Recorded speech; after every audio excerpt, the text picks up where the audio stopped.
Hello everyone, welcome back to my channel Payal Labral. So this time I'm solving question number third A, B, C and D parts. ठीक है, तो इस video में मैं B and C part एक साथ solve कर रही हूँ.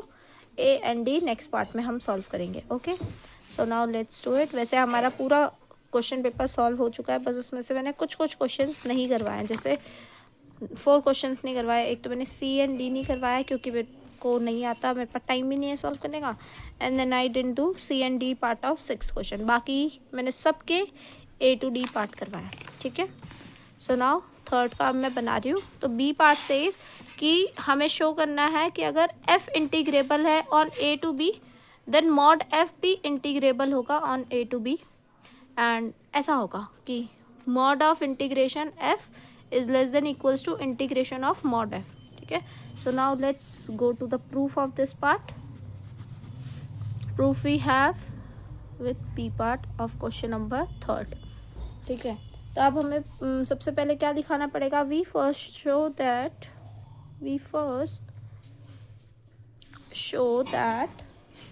for any partition P, for any partition P of A to B, किसी भी पार्टीशन P के लिए ये होगा. ठीक है, ये अभी मुझे शो करना है, मैंने किया नहीं है बट मैं बता रही हूँ, मतलब थोड़ा लैब बता रही हूँ कि मुझे ये चीज़ शो करनी है. Is less than equals to UFP minus LFP. और ये मैं ऐसा क्यों शो करूँगी, क्योंकि मुझे पता है F इंटीग्रेबल है, तो ये लेस देन एप्सिलॉन हो जाएगा, ये लेस देन एप्सिलॉन हो जाएगा, तो ये भी लेस देन एप्सिलॉन अपने आप ऑटोमेटिकली हो जाएगा. तो पहले मुझे ये चीज़ शो करनी पड़ेगी. तो देखो कैसे शो करेंगे. Note that x not for any x not comma y not belonging to S mod of fx not minus mod of fy not is less than equals to mod of fx not minus fy not. ये क्यों होता है, triangles inequality. ठीक है, triangles inequality से ये होता है. तो मैंने कहा किसी भी x नॉट y नॉट के लिए बिलोंगिंग टू दैट s, मतलब वो इंटरवल A to B मान लो, A to B ये होगा. ठीक है, अब ये है. अब ये चीज़ देखो, मेरे को बताओ fx नॉट किससे बड़ा है, मतलब किससे छोटा है, मैक्सिमम वैल्यू से. तो maximum value of the function f at any interval s ऐसे ही लेके चल रहे हैं वैसे हम. ठीक है, minus minimum of the value function f at the interval s. यहाँ पे ऐसे ही लेके चल लो, ऐसे ही है. ठीक है, s मैक्सिमम एंड मिनिमम. तो ये कोई भी फंक्शन हो सकता है. अगर हम सबसे छोटी चीज़ माइनस करें तो हमारा आंसर बड़ा आएगा. ठीक है, तो ये बड़ा हो गया. अब हम क्या करेंगे, for any subset S of AB. ये जो S है वो सबसेट है किसी AB का, तो इसलिए मैंने S लेके चला कि किसी भी सबसेट S के लिए x नॉट y नॉट इसमें है और ऐसा कुछ होगा. ठीक है, we get for any subset S of AB हम क्या करेंगे, हम टेक सुप्रीमम ले लो और x not comma y not belonging to S. तो हमारे पास क्या मिल गया, वी गेट मैक्सिमम ऑफ. देखो इसमें अगर मैंने सुप्रीमम ले लिया तो मैक्सिमम मिल जाएगा ऑफ व्हाट, मॉड F. तो मुझे मिल गया मॉड F का maximum in the interval S. And here I get maximum of the function minus mod f comma s which is less than equals to, ये तो already ये है तो ये मैक्सिमम ही रहेगा, minus s minus m f s. ठीक है, ये हुआ. अब इसके बाद दिस इज माई इक्वेशन. ये देखो मैंने पहले भी बताया था कि किसी नेगेटिव फंक्शन का maximum is equals to minus times minimum of that function. ठीक है, मतलब f का ये चीज़ बताई थी ना, सुप्रीमम. ये चीज़ आपने रियल एनालिसिस में प्रूफ भी की थी कि supremum of minus s is equals to minus infimum of s. ऐसा कुछ है ना, ये चीज़ हमने करी थी। तो वही चीज़ कर रहे हैं कि यहाँ पे मैं इसे ऐसे लिख दूँगी, मैक्सिमम ऑफ मॉड एफ और S minus minimum of mod F S is less than equals to F S. अब आपको ना दिख रहा होगा। अब आप इसमें क्या करेंगे, ये चीज़ लाने के लिए यू एफ पी ये सब लाने के लिए क्या करते हैं, इंटरवल से मल्टीप्लाई कर देते हैं और सम ले लेते हैं के इक्वल्स टू 1 टू लेकर एन तक। ठीक है, तो अगर मेरे पास एफ पार्टीशन पी है, मेरे पास कुछ इस टाइप की, a equals to t not t one dot dot ऐसे t n which is equals to b. ठीक है, ये मेरे पास पार्टीशन है। Then multiplying, let this be 1, then multiplying equation 1 throughout by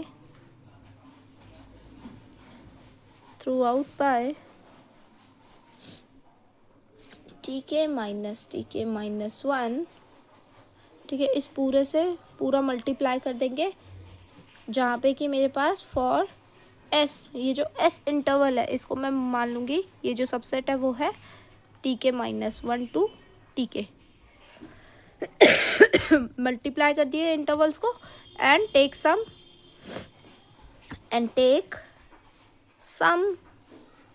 from के इक्वल्स टू 1 टू एन तक। अगर मैंने सम ले लिया तो ये क्या बनेगा, समेशन के equals to 1 to n maximum of the function mod f comma s is what tk minus 1 to tk।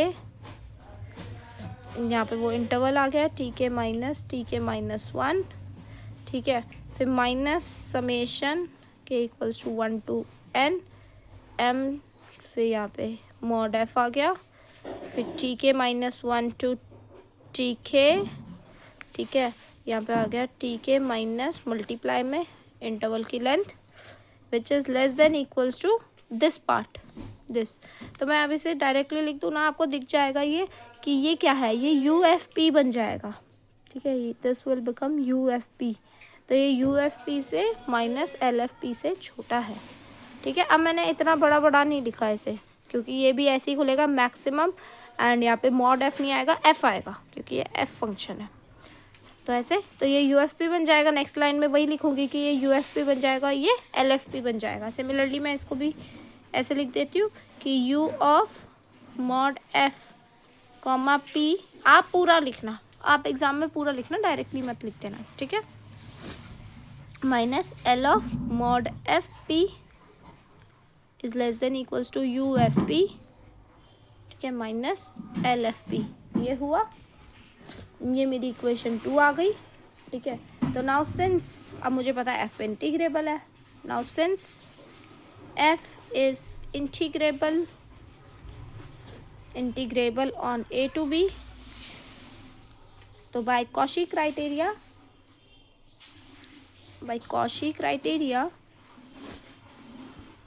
For integrability for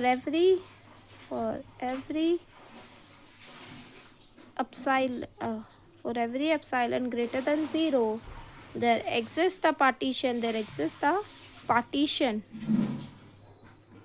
P such that, किस टाइप की पार्टीशन मेरे पास एग्जिस्ट करे, सच दैट, अब f इंटीग्रेबल है minus L F P, ये क्या आ जाएगा, लेस देन एप्सिलॉन आ जाएगा।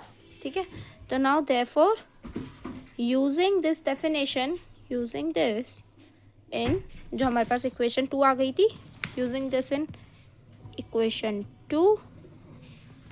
ठीक है, वी गेट, हमारे पास क्या आ जाएगा, we get U of mod F comma minus L of mod F P is less than epsilon. ये लेस देन एप्सिलॉन होगा तो ये पूरा भी लेस देन एप्सिलॉन हो जाएगा। ठीक है, ये आ गया मेरे पास। तो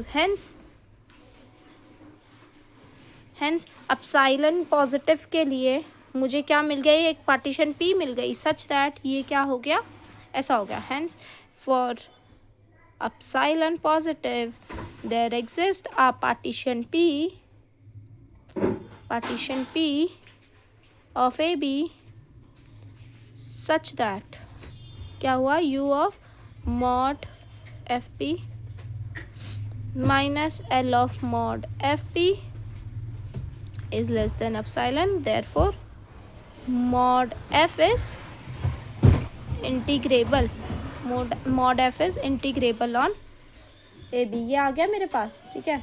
अब हम एक और चीज़ देख सकते हैं, नोट दैट। अब एक पार्ट तो प्रूफ हो गया कि मॉड एफ इंटीग्रेबल है। अब इसके बाद मुझे प्रूफ करना है इसमें कि ये चीज़ भी होती है, ठीक है। तो ये चीज़ के लिए आप ये चीज़ देखो, note that integrable of A to B, sorry अभी डायरेक्टली इंटीग्रेशन नहीं, F will be less than its mod and will be less than with its minus of mod F. ये आपको समझ सकते हो आप, मतलब हम कहते हैं ना कि ए अपने मॉड से भी छोटा है and is less then minus of its mod, ठीक है, हम ऐसा कहते हैं। तो मैंने ऐसे लिखा, ठीक है। एंड अब इसमें हम थ्योरम लगा देंगे, bye theorem which states that कि if f is less than equals to g, ठीक है, अगर f less than equals to g and both f and g are integrable, then ठीक है, then integral of f from a to b will be less than equals to integral of g। मतलब जो भी interval दे रखा होगा उसमें ऐसा होगा। तो अब देखो मेरे पास ये दे रखा है, तो मैं ऐसा बोल सकती हूँ, integration of a to b mod f minus is less than equals to integration of a to b f is less than equals to integration of a to b mod f। अब ये चीज़ देखो कि integration इससे भी छोटा है इसके मॉड से, और इससे भी छोटा मतलब इससे भी छोटा है इससे भी छोटा माइनस टाइम से। तो मैं ऐसे लिख सकती हूँ कि integration of A to b f का whole mod is less than equals to integration of A to b mod f, ठीक है। मतलब ये हाँ, ठीक है, ऐसा। तो आपको समझ आ गया हो, आई होप सो। तो यहाँ पे ऐसा हो गया, तो हमारी जो स्टेटमेंट थी वो प्रूफ हो गई, ठीक है, ये वाली। अब हमें प्रूफ करना है कि अगर f कंटिन्यूस है और वो नॉन नेगेटिव है ऑन ए टू बी, तो देन f जो होगा इंटीग्रेशन, अगर f की ज़ीरो है देन हमें प्रूफ करना है कि f भी क्या होगा, आइडेंटिकली ज़ीरो होगा। कि मतलब वो कहीं पर भी एक जगह भी पॉजिटिव नहीं हो सकता। इसका मतलब हमें सिंपली ये प्रूफ करना है, और हमें एक ऐसा डिसकंटिन्यूस फंक्शन का एग्जांपल देना है जहाँ पे इंटीग्रेशन क्या आ जाए, f की 0 to 1 पे 0 आ जाए, ठीक है। तो ये तो बहुत ईजी एग्जांपल सा दे दूँगी मैं, आपको समझ पे आ जाएगा कि आपको कोई कुछ भी बोल दे तो आप दे सकते हो ठीक है। तो इसी क्वेश्चन को अब हम करते हैं सी पार्ट को। तो मेरे को क्या पता है, f कंटिन्यूस है, नॉन नेगेटिव है, और हमसे कह रहे हैं कि अगर इंटीग्रेशन उसका 0 है तो हमें प्रूफ करना है कि f आइडेंटिकली 0 है। तो मैं ऐसे ना कॉन्ट्राडिक्शन से प्रूफ करेंगे, ठीक है। तो हम लेके चलेंगे कि लेट इफ पॉसिबल कि ये जो f है वो आइडेंटिकली 0 नहीं है, ठीक है, ऑन ए टू बी। अगर वो 0 नहीं है और वो नॉन नेगेटिव है, तो देन देयर इज एटलीस्ट कोई ना कोई तो एक ऐसा पॉइंट होगा, है ना, जहाँ पे उसकी वैल्यू कुछ होगी। क्योंकि अगर वो आइडेंटिकली 0 नहीं है तो कहीं ना कहीं पे तो उसका कुछ वैल्यू आ रहा होगा, x0 एक पॉइंट होगा such that g of x0 क्या होगा हमारा, किसी अल्फ़ा के बराबर होगा जो कि ग्रेटर देन 0 है, ठीक है। मतलब ये नॉन नेगेटिव फंक्शन मैंने ले लिया। तो now g is continuous at x0, तो choose epsilon equals to alpha by 2. So here there exists a delta greater than 0, ठीक है। कंटिन्यूटी की डेफिनेशन लगा रहे हैं, ठीक है, कि कंटिन्यूस भी है x0 पे। तो such that mod of gx minus gx0 at x0 पे डेफिनेशन लगा रहे हैं कंटिन्यूस की, is less than alpha by 2, ठीक है। एप्सिलॉन मैंने अल्फ़ा बाई 2 ले लिया whenever mod of x minus a मतलब x not is less than delta, ठीक है, ऐसा हुआ। फिर उसके बाद दिस इम्प्लाइज दैट वो जो मॉड था मैंने अब उसे खोलेंगे, ठीक है, इस मॉड को खोलेंगे कि mod g x minus g x not क्या होगा, less than alpha by two है, तो मैं ऐसे लिख सकती हूँ g x minus g x not will be less than alpha by two, will be minus greater than minus alpha by two. Ji x क्या है, alpha by two plus g x not है and it is minus alpha by two plus g x not है, ठीक है। And ji x not की value क्या है, alpha है, तो अल्फ़ा जब हम वैल्यू रखेंगे तो यहाँ पे अल्फ़ा बाई टू आ जाएगा, minus alpha by two plus alpha क्या हो जाएगा, alpha by two ji X, and यहाँ पे alpha by two plus alpha क्या हो जाएगा, थ्री अल्फ़ा बाई टू। तो जी एक्स की वैल्यू क्या आ गई, alpha by to and three alpha by to के बीच में आ गई, वेन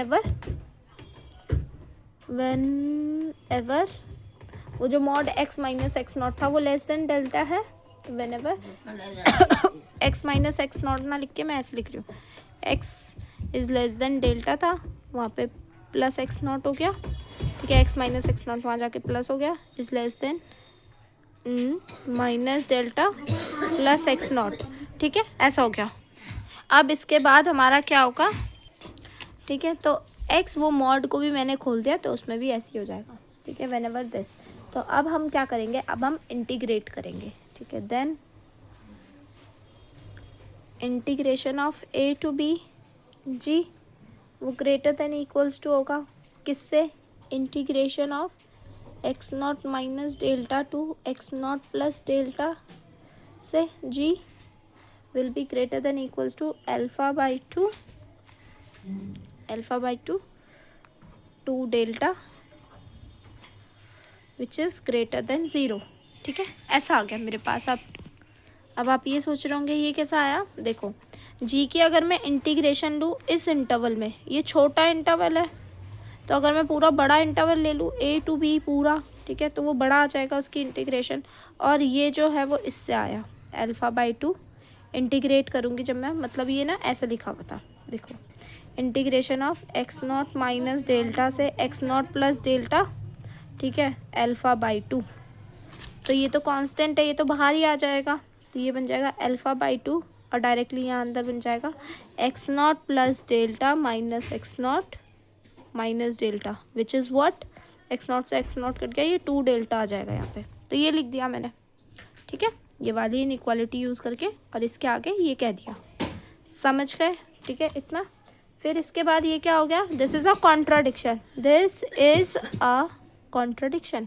अब सोचो ज़रा यहाँ पे कॉन्ट्राडिक्शन क्यों आया, ये कॉन्ट्राडिक्शन इसलिए आया क्योंकि हमें बोल रखा है कि इंटीग्रेशन तो ज़ीरो है, पर हमारी तो इंटीग्रेशन ज़ीरो नहीं आ रही, वो तो एकदम स्ट्रिक्टली ग्रेटर देन ज़ीरो आ रही है। तो इसका मतलब ये कॉन्ट्राडिक्शन क्यों आई हमारे पास, क्योंकि हमने माना कि एफ़ कहीं पे एक जगह अल्फ़ा वैल्यू ले रहा है, तो हमारी असम्पशन रॉन्ग है, this means our assumption is wrong, our assumption